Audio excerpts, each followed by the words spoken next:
welcome back to the channel.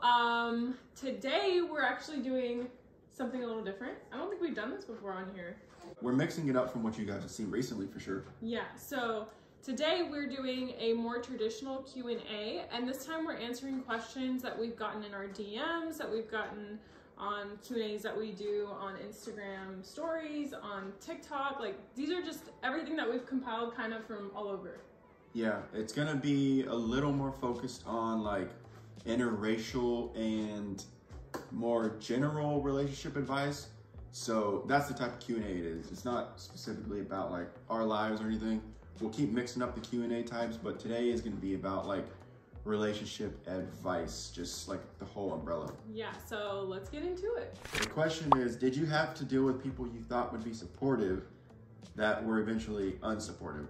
And the answer on like the interracial side of things, and intercultural, and just relationships in general is yes. And honestly, I think in any relationship, when you start having like a healthy bond with someone, at some point, most people end up having to cut off someone in their life, whether it's like friends, co-workers, family. Like, don't feel alone because you feel like you're growing like distant or apart from someone. That means you're growing. Like, if your relationship is healthy and you're growing apart from someone and they're being like toxic about it or not supportive, that's not your fault. And you're not being, you know, a certain type of way because you're spending less time with them. You're distancing yourself because they're toxic. And I think every relationship, regardless of interracial or intercultural, is going to have to cut people off. Yeah, and to just go into it a little bit more, like, we've dealt with this specifically where it's just a relationship, where we've had friends, or a friend specifically, kind of be like, hey, I don't like that your significant other doesn't like to hang out with me and my significant other, which to me, that was like behavior in a friendship that I didn't necessarily feel like I needed anymore. Yeah, like sometimes you just don't mesh as couples to hang out. Like, I had met this friend like in different occasions, hanging out and stuff, but sometimes you just don't mesh as like couples hanging out. That's all it was. But actually, this is funny that you say that, because I've heard other couples talk about it, and this is still in the like field of what we're talking about, but I've seen memes on the internet too where people are like, just because my wife and your wife are friends doesn't mean that her husband and me have to be friends. And it's so true. Like, Trey's not going to drag me to go hang out with his guy friend and make the wives hang out because they're friends. Like, there's certain levels where you just kind of have to respect, like, I don't have to be friends with all of your friends just because we're married. Yeah. And this was one of those situations. Yeah, it was. So the lesson there is like, just be very intentional about how people are treating you. If you are certain you have a healthy relationship and there are people getting jealous or mad or angry about the time you spend with them, like, they don't see the big picture. Like, you and your partner, that could be your future life partner, are so much more important than a friendship. Like, yep. So the absolute short answer is yes, and you will deal with it and everyone else will deal with it. Just, if they're too toxic and they don't grow with you, cut them out, and hopefully you can communicate with them and they just grow with you. Ooh, this one's good. How to adjust to living together after getting married. I think I'm gonna go ahead and start this one because I had never lived on my own. Like, I had always lived with family. And so honestly, when Trey and I got married, I was a little bit nervous because I felt like I don't really know how to live on my own, in the sense that I've like never had my own place. So this is gonna be really interesting to me. And then there's a whole different level. Like, when you're living with family, like, say if I left something somewhere, my brother left something somewhere, I'd be like, you dodo brain, like, go pick that up. Like, I wouldn't want to talk to my husband like that. And so it was just like an adjustment there for me. Yeah, I don't think I had near the like fears or anxiety or whatever Sahara wants to call it coming in. Mostly because I've probably had like 5, 6, 7 different roommates growing up. And I had been, like she says, she hadn't been doing like adult things. I had been like paying my own bills and stuff. So I was actually super confident coming in and not really worried about it. But I think the biggest thing was the work actually comes before you move in together. Like, if you are dating, whether you think it's right or wrong, like if you have a relationship with someone before moving in with them, I think the work comes there, because me and Sahar were already so strong that we knew, like, you know, we already didn't yell at each other. We didn't bicker. We are supportive of each other's like hobbies and habits. So yeah, I think just coming in, knowing each other so well, I wasn't worried about like, oh, is she like super messy? Is she this way or that way? Like, is she gonna mess this up? Like, we knew each other so well that I legitimately had no concerns. I thought it was gonna go very smoothly, and in my opinion, it did. How to navigate distinct religious differences. Ooh, that is mono versus like polytheism, etc. So this is an interesting topic because Sahar and myself, as you know, come from different faith backgrounds and upbringings. And literally from the very beginning, before we ever discussed any of the possibilities, like you convert, me convert, I don't convert, you don't convert, all that stuff, immediately right off the bat, we blended our religions and our cultures. So in our program, that's my advice to you.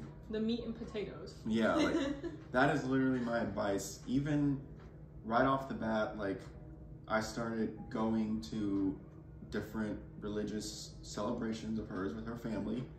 She was, even though her like family, extended family would say something about, oh, you have a Christmas tree up? She's like, yeah, Trey bought me a tiny Christmas tree to decorate at my house and I'm just gonna put ornaments on it. It's not, we weren't doing it for like, oh, I'm doing this to convert eventually.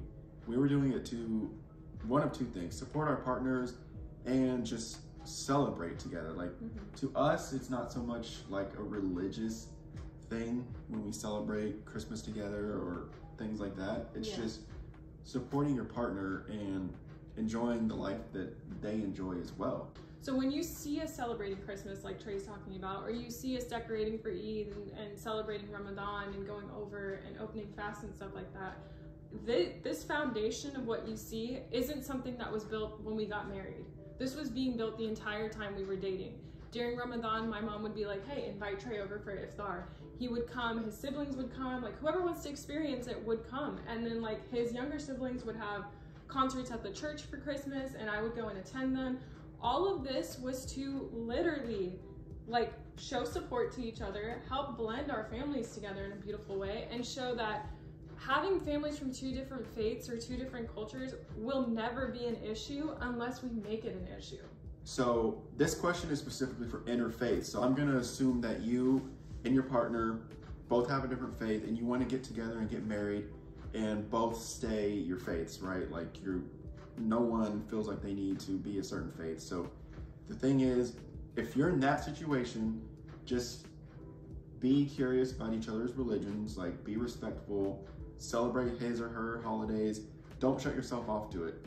That's my advice. Just be loving, open, accepting. Okay, so my next question is modest clothing, pork, compromising things for each other. Trey will never tell me how to dress. Like, it's my choice if I want to dress modestly or if I don't want to dress modestly, because he understands that that's my relationship with God. Now, with all of that being said, the way that I was raised was no matter what your beliefs are, no matter what your relationship is or how you see your religion, when you are around elders, you dress modestly, you act correctly and respectfully, no matter what. Yeah, it's really just like everything else in life. Like it's a mindset or like the way you frame things in your mind. Because like for me, when it comes to dressing modestly, like if we just had a little girl, for example, I would want her to dress more modestly, not even for the reasons like Sahar said, but mine are specifically because of like creeps out there and like pedophiles and stuff. So yeah, like everyone has their own reasons for what they do. The same person asked about pork. So for us, leave out religion completely, because this might not look the same for other people. But for us, when I met Trey 7 years ago now, he did not drink and he did not eat pork, which is like, people don't believe me. They're like, oh yeah, ha ha ha, sure. But no, seriously, Trey was really at the time, and he always has been, very into his health and making healthier choices and doing what was best for his body to function 100% at its best. And he, from the beginning, knew that alcohol was not good for your body. And he, from the beginning, knew that pork is not a clean meat and it's not overall good for your health to eat. Yeah. Shameless plug here. We have been working on something we're excited about. It's a mini membership. It's going to be $7.99 a month. But I'm talking about it right now because this is actually an exercise that we do, because the mini membership, so we have Interracial Love right now, which is for people that are ready to get married and they have no idea how to do it because they've like hit this roadblock. That's what Interracial Love is for, like getting you to the finish line. This mini membership that we're coming out with is for people that aren't quite ready and they're wanting to get their mindset right, wanting to make sure this partner is the right person to move forward with, you know, wanting to know that they can like face their parents. So we have a very, very specific exercise in our mini membership that is establishing your core values, your non-negotiables, and your partners. And there's a number that you need to be at that's like, hey, if you have like 10 core values and, for example, let's say your partner only meets 2 of them, you guys are not gonna work out in the long run. Like I'm being dead honest with you guys. So I just want to talk about that real briefly. We get way more in depth in the mini membership on it, and that's coming soon. But anyways, establishing your values is very important. Okay, here's a good one. How do you handle extended family's reactions to the relationship? So this is honestly simple, and I'm glad because we want it to be short and brief.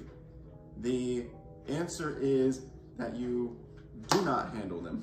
Like, you get to such a place and you work on your mindset and your partner's mindset so strongly that almost in a cocky way, other people's opinions and what they have to say does not matter at all.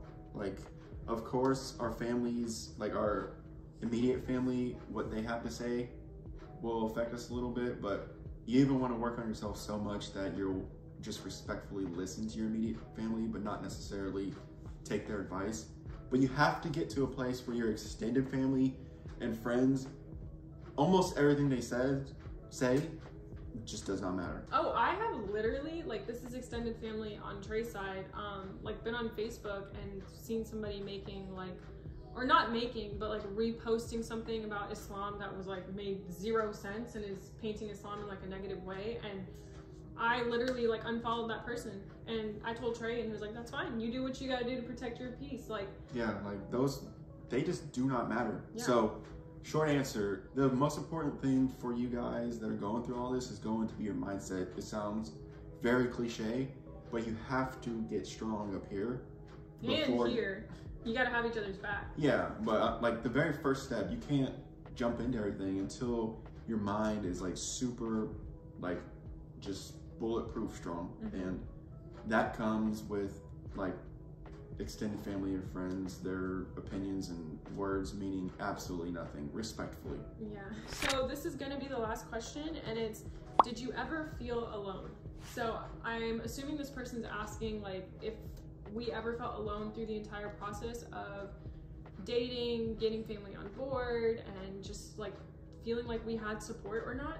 And truthfully, there were a lot of times that I felt alone. Yeah, I think the answer is yes, easily for both of us. Yeah. Just when it comes from like, not alone where we didn't have each other, I would say outside of knowing that we had each other and like each other's support, feeling alone outside of that, just like knowing, even if your family doesn't directly say it, that they just aren't super supportive of it, or people that mean a lot to you or meant a lot to you, whatever, just you can kind of feel them drifting away, even if they're not doing it rudely. Like, yeah, there are just times when it hits you.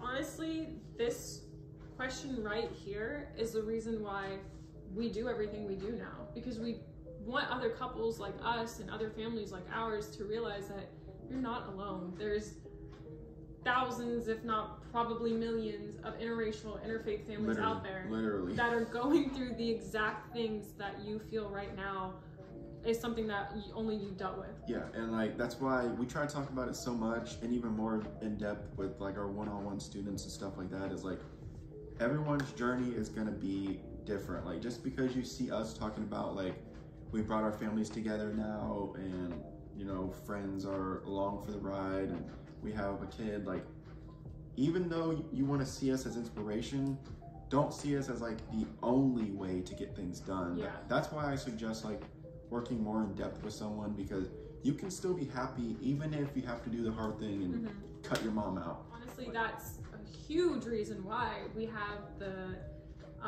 private texting group that we have in the community that we've created with our program, because sometimes like I go in there and I see like these students and these couples have been having conversations for like weeks, and it's beautiful. Like they're just helping each other out. Like today was a tough day. My mom said this about my significant other, or this happened. And just seeing like the gush of support, or I've been through this and I know it's tough right now, but you're gonna get through it. And or my family just met my significant other after 15 years of us trying to get them to talk. Like it is so beautiful. I really enjoy doing this, and I would love to continue to do these Q&As. So yeah, if you guys have more questions, leave them below, DM us, email us, message us, get to us somehow, and maybe you'll see your question on the screen. Yep, definitely look out for question boxes on Instagram, because that will be like, it's a really easy way for us to keep track of it. Yeah. We will see you guys soon. Bye.